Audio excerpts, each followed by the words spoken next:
Hey everybody, my name is Vlad and today I'm gonna make a video about how to optimize DayZ for the best performance.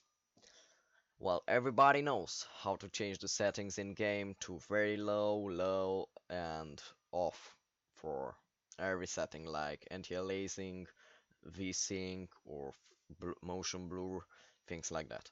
Today I'm gonna show you how to optimize it even more.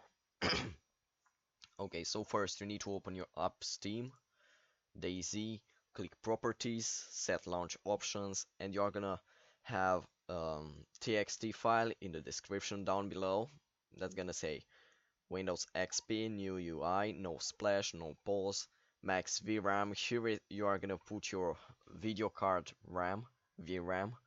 The max memory is your RAM, CPU count, how many CPUs do you have, and exThreads, how many threads your CPU has. You can check these things out by downloading CPU ID cpuZ. You're gonna wait for it to load and then it's gonna tell all your PC specs. Okay, no, don't check for updates. As you see, I'm using an Intel Core i5 480M. Where the fuck is it? You see, here I have 2 cores and 4 threads. So I'm gonna put at CPU count, I'm gonna say 2 and then exThreads 4. That's simple. For the video card memory, you are gonna go to, where the fuck is it? To the graphics card, and it's gonna say at memory size. I have a 512 megabytes video card, so that's a little poor, let's say. So then you wanna go to control panel, performance information and tools, adjust visual effects. You can do this only when you are in game.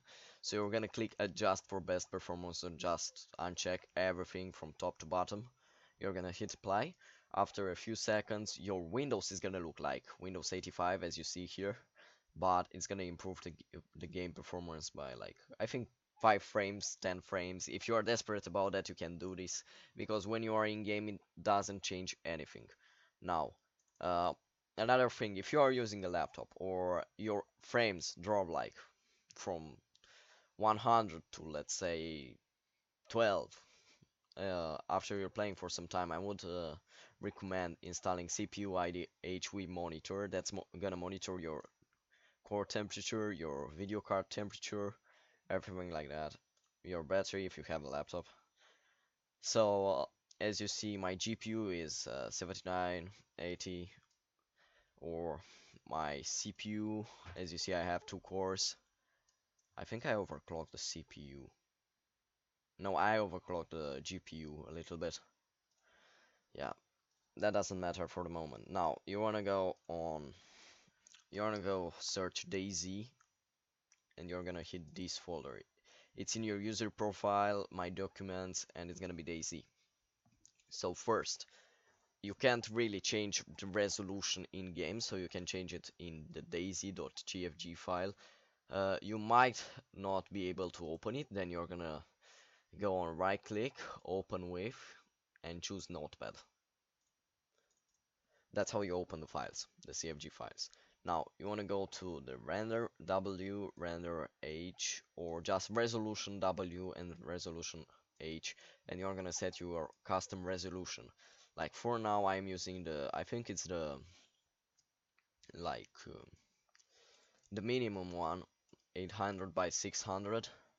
I'm not sure, you can change it as you want. Uh, that's all you want to do in this folder. Now you wanna go to vlad.dayz profile or your username.dayz profile, or and this file, I'm not sure which one of the files you have to change, so you can change both. You might not have both of the files since I'm playing before 0.62. If you are a new player, you might not have both of the files.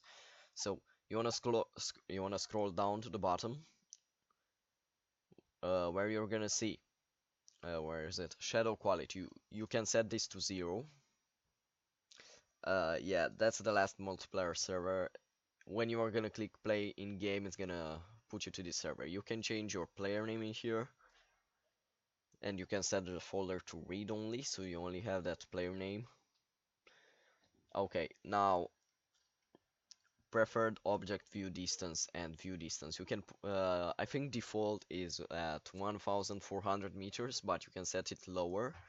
I would advise setting it to 1000 meters since that's the distance you are gonna see players anyway. Like if they are farther than 1000 meters, I don't think you're gonna see them. If you have a really bad PC, you can set it to 800 meters, but you're not gonna render player as well as before.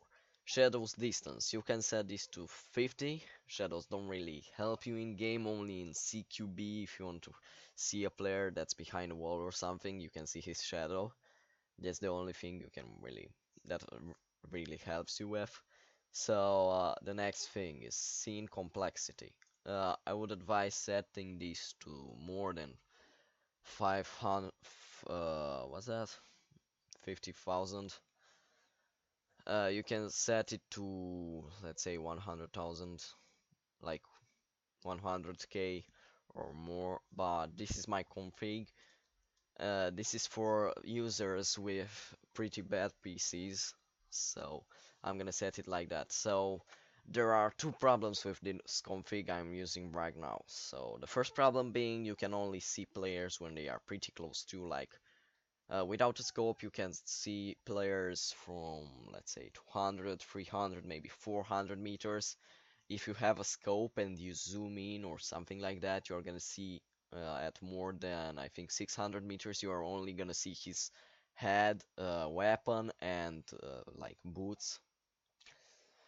So that's one of the problems of the CFG file. But by using the CFG, putting those launch options on set launch options and just doing this trick with Windows, where it looks like Windows XP is gonna improve your frame rate with, let's say, maybe 30 frames per second. Like I said, I'm gonna put my uh, PC specs in the description down below, and you are gonna see them. I'm gonna open CPU ID again, and you are gonna see what am I using right now. So, Intel Core i5 480M, 2.67 gigahertz, and I have 2 cores and 4 threads. That's kind of good for a laptop, but at the moment my graphics card is a 512 megabytes one, so I am under the system requirements for this game. But I can still play it on very low on that config with 60 frames per second. The only thing that bothers me is when I enter forests, that's gonna drop my frames a lot, since forests are, I think, CPU, no, are overloading my CPU, not sure. Another thing, uh, I'm using 6 gigs DDR3. There is only one problem with RAM in this game.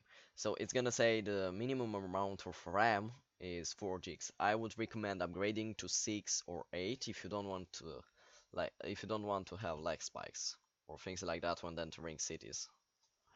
That's one of the things I would recommend. Another thing is download CC Cleaner, go to Cleaner, temporary files, run the cleaner. It's gonna take a while sometimes, or just less. So it's gonna take around 1 minute, depends of what you have in your temporary files. So uh, then you say run cleaner. This process will permanently delete files from your system. Those are temporary files. It's okay if you delete them at the moment. Okay, another thing. You will need to run this cleaner multiple times, like until it says 0 files found. Now, another thing, you need to go to Task Manager, right click this, start Task Manager, and when you open DayZ, there's gonna be like DayZ.ax. Uh, that's gonna be one of the process. You wanna set the priority to high. That's gonna use most of the GPU, CPU on DayZ. I would not recommend setting it on real time, but high is okay for the moment. So, going in game right now, I can go in game since it's gonna fuck up my recording.